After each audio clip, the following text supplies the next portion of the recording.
दोस्तों, I welcome you all to Rahul Sharma education. दोस्तों, हम फेडरल सिस्टम के बारे में देख रहे थे। हमने पहले पार्ट में फेडरल सिस्टम के बारे में बहुत सारी चीज़ें डिस्कस की। हमने उसमें सबसे पहले डिस्कस किया टाइप्स ऑफ गवर्नमेंट के बारे में कि गवर्नमेंट के दो टाइप होते हैं, एक फेडरल गवर्नमेंट, दूसरा यूनिटरी गवर्नमेंट। फिर उसके बाद हमने देखा था कि जो फेडरेशन है वो फेडरेशन वर्ड कहाँ से आया। हमने देखा कि वो फोइडस वर्ड से बना है। फिर हमने देखा कि फेडरेशन कितने तरीक़ों से बन सकता है, 2 तरीक़ों से हमने देखा था। एक तो वे ऑफ इंटीग्रेशन, यानी एक छोटी-छोटी कई इकाइयाँ मिलकर एक बड़ी इकाई का निर्माण करें, फेडरेशन का निर्माण करें। और दूसरा तरीका होता है कि जब एक बड़ी इकाई डिसइंटीग्रेट होके, है ना? डिसइंटीग्रेट होके छोटी-छोटी इकाइयों में कन्वर्ट होके फेडरेशन को बनाए। तो ये सब चीज़ें हमने देखी थी। फिर हमने इंडिया के कॉन्टेक्स्ट में देखा था कि इंडिया में फेडरल सिस्टम जो है वो हमारे कॉन्स्टिट्यूशन द्वारा स्थापित किया गया है। और हमारा फेडरेशन जो है वो यूएसए की जगह ना होके, यूएसए की तरह ना होके कनाडा की तरह ज़्यादा है, क्योंकि कनाडा में जो फेडरेशन है वहाँ पे सेंटर ज़्यादा मजबूत है।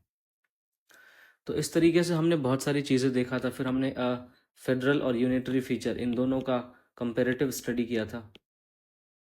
फेडरल और यूनिटरी फीचर इन दोनों का हमने कंपेरेटिव स्टडी किया था। और आज के जो वीडियो है इसमें हम फेडरल सिस्टम के बारे में क्रिटिकल इवैल्यूएशन करेंगे, क्योंकि हमने देखा कि हमारे संविधान निर्माताओं ने एक व्यवहारिक दृष्टिकोण अपनाते हुए हमारे देश की परिस्थितियों को ध्यान में रखा और एक मजबूत केंद्र वाला एक फेडरल सिस्टम अपनाया, जिसमें हमारे संविधान में एकात्मक विशेषताएं तो शामिल हैं ही, साथ ही साथ संघात्मक विशेषताएं वह हैं।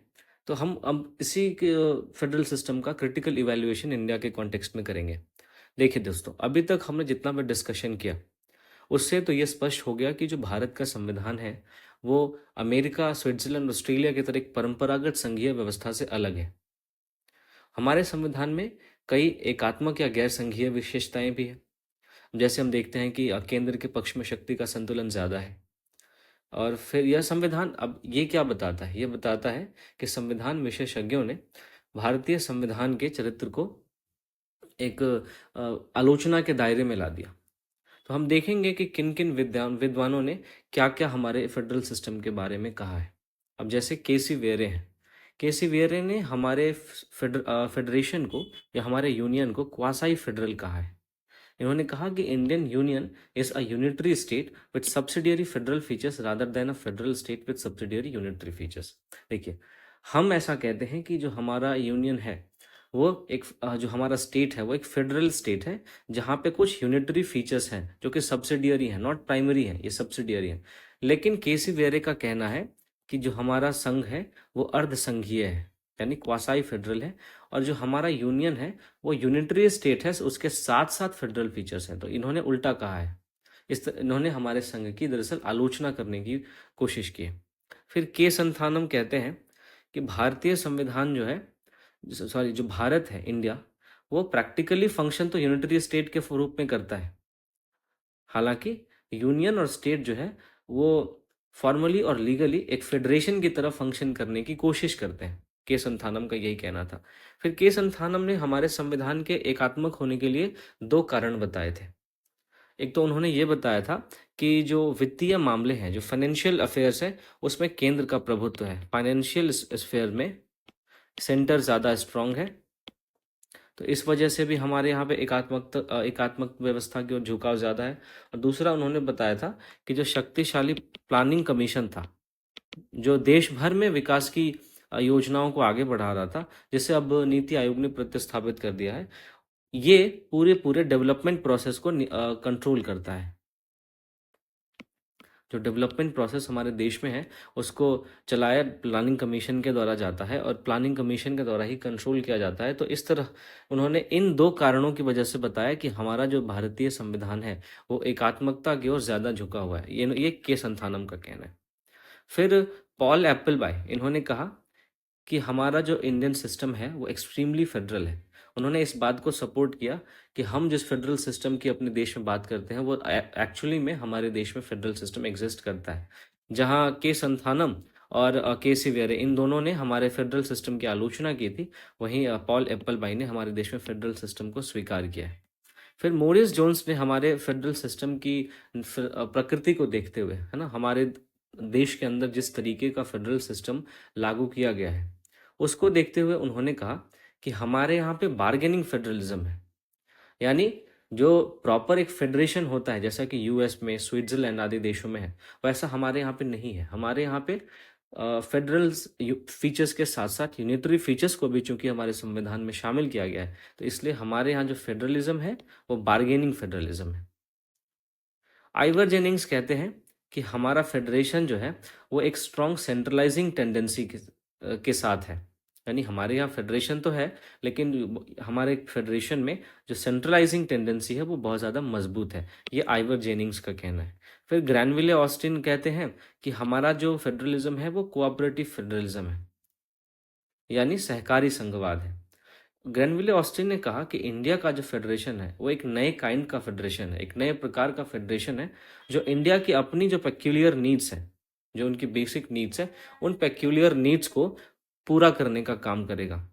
तो ग्रैनविले ऑस्टिन ने हमारे संविधान निर्माताओं के द्वारा बनाए गए फेडरेशन को बहुत ही ज़्यादा महत्व दिया और हमारे संविधान निर्माताओं की प्रैक्टिकलिटी की सराहना की।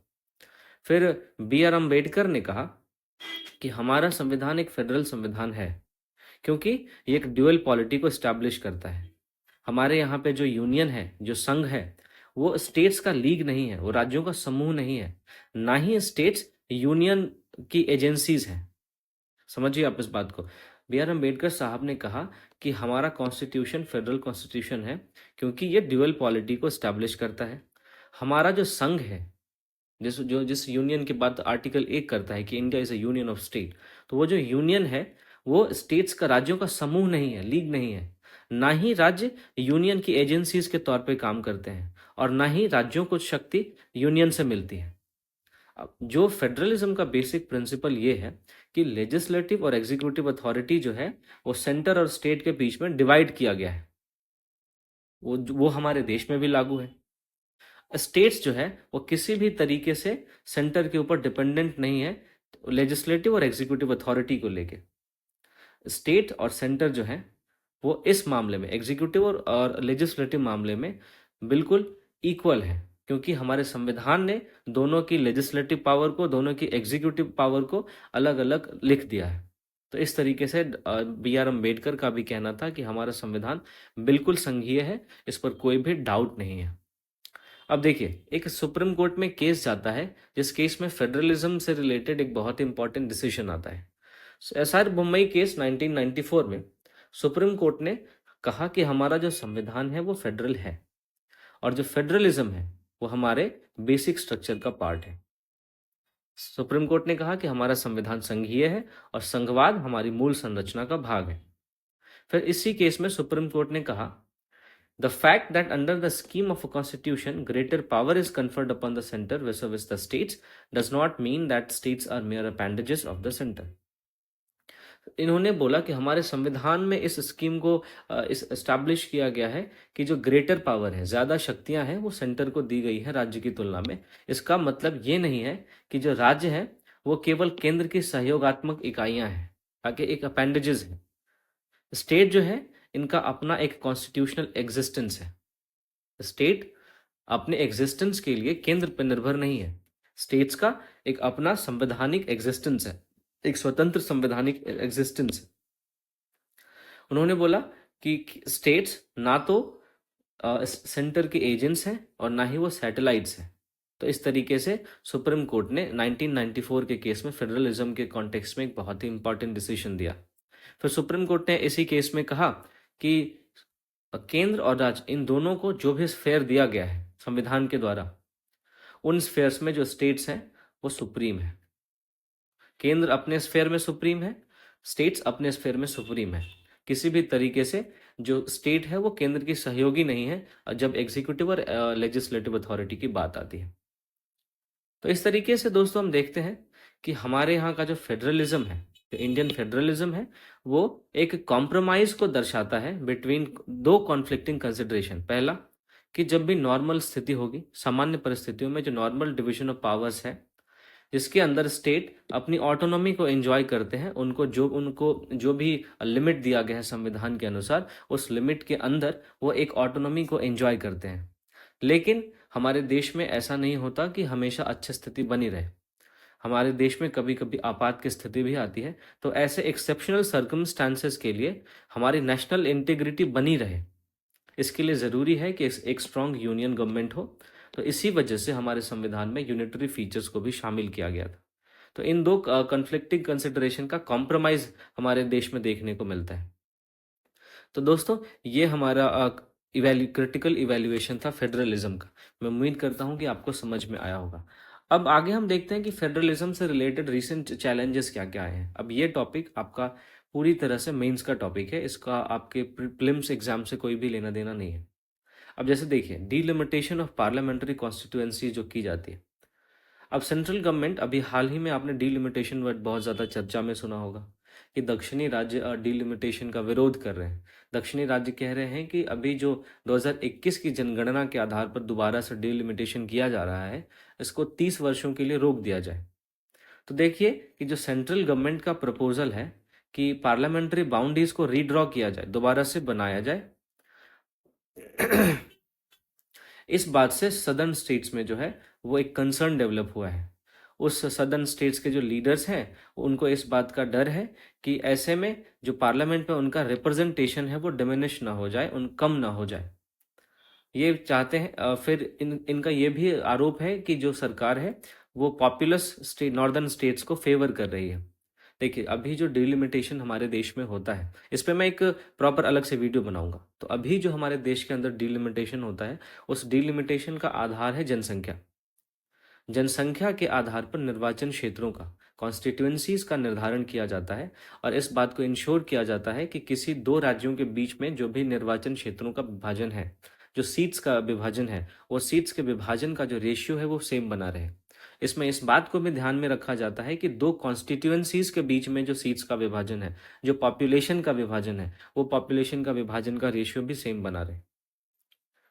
तो डिलिमिटेशन को लेके हमारे फेडरलिज्म के सामने एक नया चैलेंज आता है। जो सदर्न स्टेट्स हैं डिलिमिटेशन का विरोध करते हैं और वो ये कहते हैं कि जो सेंटर है वो पॉपुलस नॉर्दर्न स्टेट्स को फेवर कर रही है।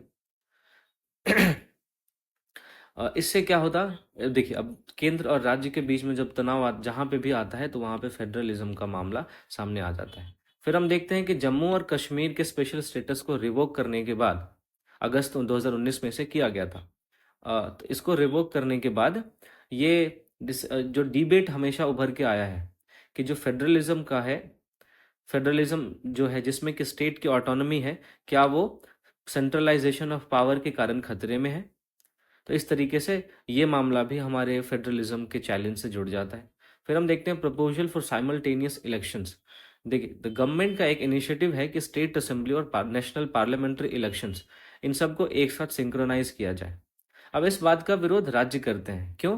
क्योंकि ऐसी स्थिति में जो राज्य के हित हैं, जो राज्य से संबंधित मामले हैं, वो हाशिए पे चले जाएंगे, वो बैकग्राउंड में चले जाएंगे और जो नेशनल इंपॉर्टेंट के मामले हैं वही मेन स्ट्रीम में रह जाएंगे। तो इससे राज्यों को नुकसान होगा। इस वजह से राज्यों के द्वारा इस वन नेशन वन इलेक्शन का विरोध किया जाता है। तो फेडरलिज्म के सामने ये भी चुनौती है। फिर हम देखते हैं कि स्टेट पॉलिटिक्स में जो गवर्नर का रोल है, ये सबसे ज़्यादा केंद्र और राज्य के बीच में तनाव का कारण बनता है।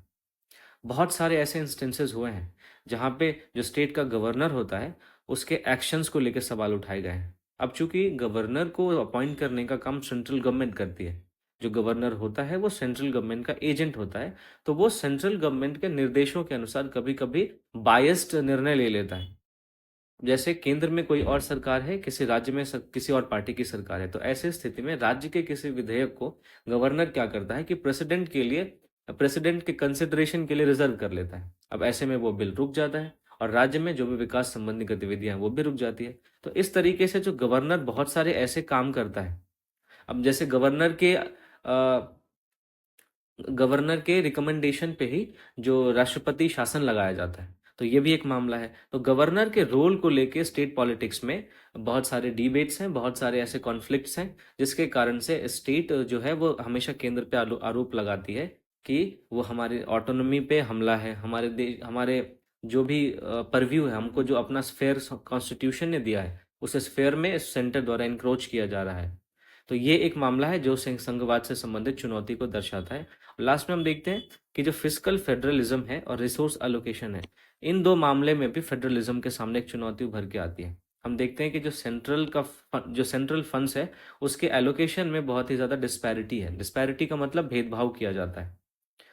जो स्टेट्स हैं वो बहुत ही नॉर्मली ऐसा अपना कंसर्न जताते रहते हैं कि जो सेंट्रल फाइनेंस कमीशन है, वो सबको एक एडिक्वेटली उनकी ज़रूरत के हिसाब से और उनकी परिस्थितियों के हिसाब से फंड एलोकेट नहीं कर रहा है, जिससे हमारे देश में फिस्कल ऑटोनॉमी और इक्विटी नहीं आ पाती है। तो फिस्कल फेडरलिज्म और रिसोर्स एलोकेशन भी एक पॉइंट है जो फेडरलिज्म के लिए चैलेंज बना हुआ है। तो अब हम निष्कर्षतः अगर बात करें दोस्तों, तो फेडरलिज्म भारत में एक कंटिन्यूअसली एक इवॉल्व होता हुआ प्रोसेस है, जहाँ पे इस बात की ज़रूरत है कि केंद्र और राज्यों के बीच में कंटिन्यूअस बातचीत चलती रहे, रिफॉर्म होता रहे, ताकि जो बैलेंस ऑफ पावर है उसको मेंटेन किया जा सके सेंटर और स्टेट्स के बीच में। अब ये डिबेट्स केवल पॉलिटिकल डिबेट्स नहीं है, बल्कि एक इंडिया जैसे डाइवर्स कंट्री के लिए भी इसेंशियल है, जहाँ पे हर एक क्षेत्र की आवाज़ सुनी जाए, हर एक कल्चर के लोगों की आवाज़ सुनी जाए और देश के प्रत्येक नागरिक की आवाज़ सुनी जाए। तो मैं उम्मीद करता हूँ इस लेक्चर से आपको बहुत ज़्यादा फायदा हुआ होगा और इस पार्ट में हमने फेडरलिज्म को ख़त्म कर लिया है। अब अगला जो लेक्चर हमारा होगा, उसमें हम सेंटर स्टेट रिलेशंस को देखेंगे। हम देखेंगे कि कैसे सेंट्रल स्टेट के बीच में जो लेजिस्लेटिव रिलेशन है, जो एग्जीक्यूटिव रिलेशन है, जो फाइनेंशियल रिलेशन है, इन सब के बारे में हम अच्छे से देखेंगे। और उम्मीद करता हूँ कि आपको मेरी वीडियोस बहुत ज़्यादा पसंद आ रही होगी। और अगर पसंद आ रही है तो प्लीज़ मेरे चैनल को लाइक करें, मेरे वीडियोस को लाइक करें, मेरे चैनल को सब्सक्राइब करें और शेयर करें। मिलता हूँ आपसे अगले वीडियो में। बहुत बहुत धन्यवाद।